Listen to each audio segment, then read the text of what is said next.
এই পর্যায়ে বান্দরবনের পরিস্থিতি জানবো সহকর্মী ইয়াসিনুল হাকিমের কাছ থেকে। ইয়াসিন, আবহাওয়া অফিস যেটা বলছে যে কি গত 24 ঘন্টায় চট্টগ্রাম বিভাগে বৃষ্টিপাতের পরিমাণ কমেছে।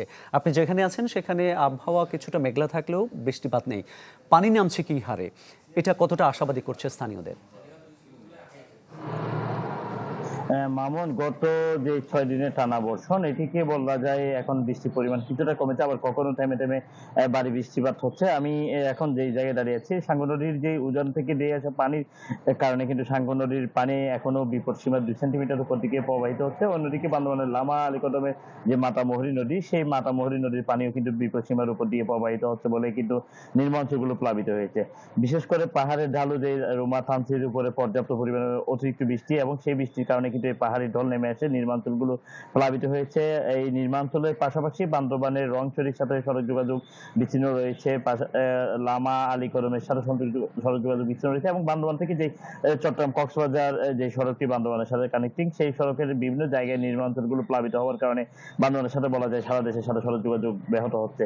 অন্যদিকে আমরা লক্ষ্য করছি এই যে সময় যত গড়াচ্ছে, নিম্নচাপ এবং উচ্চচাপে যে কথাটা বলা হচ্ছে, পাহাড় ধসের সংখ্যা যেমন বেড়েছে, পাহাড়ে পাদদেশে যারা বসবাস করছে তারা যেমন ঝুঁকিতে রয়েছে এবং সেই ঝুঁকি এড়ানোর জন্য প্রশাসনের পক্ষ থেকে বিভিন্ন পদক্ষেপ নেওয়া হয়েছে। আমরা দেখেছি কোয়ালং, কিয়ামলং থেকে শুরু করে বিভিন্ন দুর্গম এলাকাগুলোতে পানি নিচে তলিয়ে গেছে। শহরের মেম্বরপাড়া, আর্মিপাড়া, হাফেজগোনা থেকে শুরু করে শেরেবাংলার ওপর সবগুলো পানি নিচে এখনো পর্যন্ত নিমজ্জিত রয়েছে।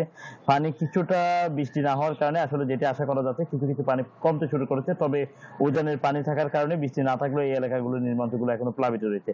আমরা কথা বলেছিলাম পৌর প্রশাসনের সাথে, তিনি আমাদেরকে জানিয়েছে বান্দরবানের ইতিমধ্যে যে 19টি পৌর এলাকায় সাইক্লোন সেন্টার তারা খুলেছে আশ্রয় কেন্দ্র, সেই আশ্রয় কেন্দ্রগুলোতে ইতিমধ্যে প্রায় 4,500 মানুষকে তারা রান্না করা খাবার বিতরণ করছে এবং যে সমস্ত এলাকাগুলোতে পানিবন্দী রয়েছে সেই সমস্ত এলাকার মানুষ যাতায়াতের জন্য পৌরসভার পক্ষ থেকে নৌকা সরবরাহ করেছে এবং সেনাবাহিনীর পক্ষ থেকে আমরা দেখেছি বিভিন্ন জায়গায় রান্না করা খাবার বিতরণ করা হচ্ছে, মানুষকে নৌকা দিয়ে সহায়তা করা হচ্ছে এবং যে সমস্ত মানুষ বিভিন্ন জায়গায় পানিবন্দী রয়েছে সেগুলোকে উদ্ধার করার জন্য ফায়ার সার্ভিস, সেনাবাহিনী বিভিন্ন কাজ করছে আমরা লক্ষ্য করছি। অন্যদিকে গতকালকে যেহেতু পাহাড় ধসের কারণে বান্দরবানের লামা রাজনগরে 5 জনের নিহতের ঘটনা ঘটেছে, এর পরবর্তী সময়ে যারা পাহাড়ে ঝুঁকিপূর্ণভাবে বসবাস করছে তাদেরকে সরিয়ে আনার জন্য জেলা প্রশাসন, উপজেলা প্রশাসন এবং সেনাবাহিনী যৌথ উদ্যোগে বিভিন্ন জায়গায় কাজ করছে। যেহেতু জেলা প্রশাসনের তথ্য মতে 5,756টি পরিবার আসলে পাহাড়ে ঝুঁকিপূর্ণভাবে রয়েছে এবং সরকারি বেসরকারি তথ্য মতে সেটি আসলে 10,000-এরও বেশি পরিবার আসলে ঝুঁকিতে রয়েছে। সেই সমস্ত মানুষকে সরিয়ে আনার জন্য বিভিন্ন প্রশাসন আসলে কাজ করছে।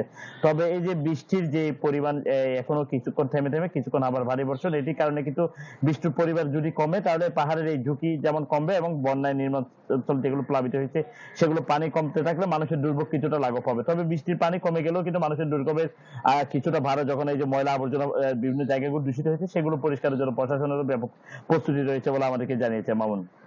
আপনাকে